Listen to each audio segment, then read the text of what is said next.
निर्मला सीतारमण जी ने अपना 8वां बजट पेश किया और इसी के साथ-साथ देश की हर उस ज़रूरत को उन्होंने एक तरीके से इस बजट में शामिल किया, चाहे एमएसएमई की बात हो, चाहे पल्सेस को ग्रो करने की प्रोटीन इनटेक की बात हो, या फिर मखाना बोर्ड को बिहार में एस्टैब्लिश करने की बात हो, या फिर छोटे रूरल एरिया में इंफ्रास्ट्रक्चर को किस तरीके से डेवलप किया जाए, उसकी बात हो। हर चीज़ का शामिल किया निर्मला सीतारमण ने अपने बजट में, अपने 8वें बजट में। कहीं न कहीं एक ऐतिहासिक बजट देश को और साथ ही में जो कॉमन मैन है, जो एक मिडिल क्लास आदमी है, उसके लिए एक बड़ी राहत, क्योंकि 12,75,000 तक अब इनकम टैक्स देने की ज़रूरत नहीं पड़ेगी। सर, ज़ी बिज़नेस में स्वागत है आपका। अशोक सहगल जी हमारे साथ मौजूद हैं। सर, सबसे पहला सवाल आपसे यही होगा, एमएसएमई के लिए काफ़ी एलोकेशन इस बार इस बजट में की गई है। किस तरीके से आप देखते हैं ये बजट एमएसएमई सेक्टर को बूस्ट करेगा? मैन्युफैक्चरिंग की बात हो, इलेक्ट्रॉनिक्स की बात हो, हर जगह में एमएसएमई को एक अलग जगह दी गई है, काफ़ी बेहतरीन। किस तरीके से देखते हैं सर? मैं आपको याद कराऊंगा सर माइक। कि मान्यवर वित्त मंत्री जी ने जब शुरू में 3 चीज़ों पे जोर दिया।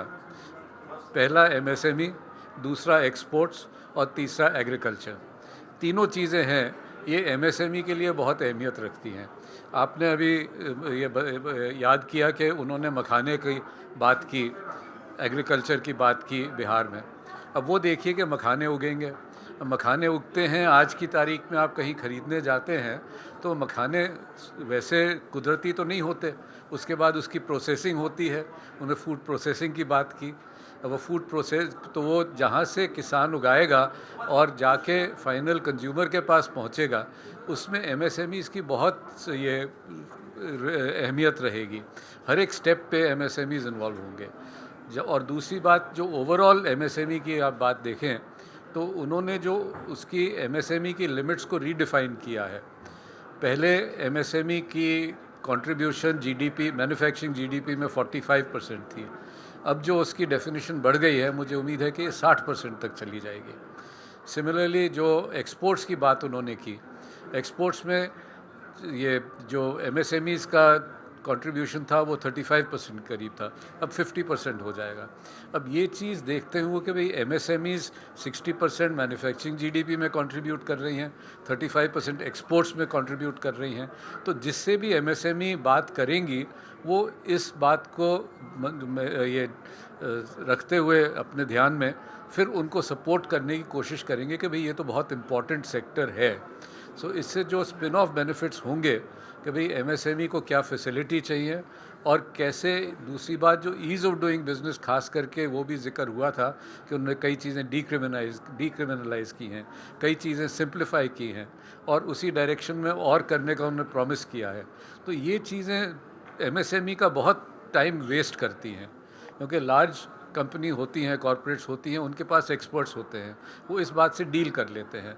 एमएसएमई में ये सब चीज़ें जो बहुत कम टॉप मैनेजमेंट है और उसी का टाइम इन चीज़ों में वेस्ट होता है, और जो बिज़नेस बढ़ाने का होता है, बिज़नेस को इम्प्रूव करने का होता है, उससे उनकी अटेंशन डाइवर्ट होती है। सो ये बहुत ही इम्पॉर्टेंट स्टेप है कि गवर्नमेंट ने ये पहचाना है, और क्योंकि ज़्यादा करके कंप्लायंसेस और रिक्वायरमेंट्स फाइलिंग की, रिपोर्टिंग की और इंस्पेक्शन वगैरह की हैं, ये गवर्नमेंट की तरफ से होती हैं, ज़रूर इसमें समाधान होगा और सिंप्लिफिकेशन होगी। और उसमें ये भी है कि काफ़ी कुछ हुआ है और ज़रूर सरकार ने देखा है कि उससे फ़ायदा हुआ है, कोई नुकसान नहीं हुआ, इसीलिए उसी रास्ते पे और आगे बढ़ने का उन्होंने अनाउंस किया है। सर, अगर बात की जाए, चाहे इकोनॉमिक सर्वे हो, चाहे आज का बजट जो निर्मला सीतारमण जी ने पेश किया उसकी हो, देखा जाए तो एक तरीके से ईज़ ऑफ डूइंग बिज़नेस को कहीं न कहीं बहुत ज़्यादा एक फ़ोर्स दिया गया है, एक पुश दिया गया है कि इसको और आगे बढ़ाया जाए। उसी तर्ज पे अगर आप बात करें तो जिस तरीके से रूरल इकोनॉमी और रूरल मैन्युफैक्चरिंग को एक तरीके से, एक रूरल डेवलपमेंट को एक तरीके से फ़ोकस में रखा गया है, मैन्युफैक्चरिंग यूनिट्स भी इंडिया में एक तरीके से फैक्टर में रखा गया है, और उसी के साथ-साथ अगर आप देखें इलेक्ट्रॉनिक्स की बात की जाए या स्मॉल मैन्युफैक्चरिंग्स की बात की जाए, उसको कहीं न कहीं बहुत ज़्यादा फ़ोकस मिला है इस बजट में। आप किस तरीके से देखते हैं उस चीज़ को, किस तरीके से ये भारत के डेवलपमेंट में, एक तरीके से विकसित भारत बनने में ये एक कारगर हथियार साबित होगा? ये तो बहुत ही अच्छा सवाल आपने पूछा, क्योंकि अभी तक जो इंडस्ट्रियल कंसंट्रेशन होती थी बड़े शहरों में, उसके बारे में निर्मला सीतारमण जी ने कहा कि हम चाहते हैं कि जो लोग सोचें कि भाई हम अपने गांव से माइग्रेट करके शहर में जाएं, तो वो नेसेसिटी नहीं होनी चाहिए, वो ऑप्शन होनी चाहिए। एग्जैक्टली सेड तो कि migration should be an an option option, not a necessity. Not a necessity. तो इसके तहत ये उन्हें करना पड़ेगा, और यही हम उन्हें सुझाव दे रहे हैं कि जो इंडस्ट्रियल ग्रोथ सेंटर्स की आप बात कर रहे हैं, ये शहरों में नहीं, ये जाके आप बड़े शहरों से छोटे शहरों में फैलाइएगा। तो उधर जो लोग हैं, और कोविड के समय हमने देखा कि जो लोग घर गए थे वो जल्दी से वापस शहरों में नहीं आना चाहते।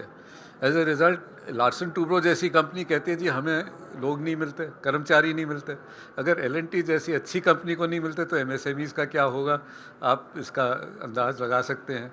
सो बात यह है कि जो हम चाहते हैं कि जो कमाना चाहते हैं, जो एक तरफ लोग कहते हैं भी हमें रोज़गार नहीं मिलता, दूसरी तरफ हम कहते हैं जी हमें रोज़गार जो हमें चाहिए एम्प्लॉय करना है, एम्प्लॉयज़ नहीं मिलते।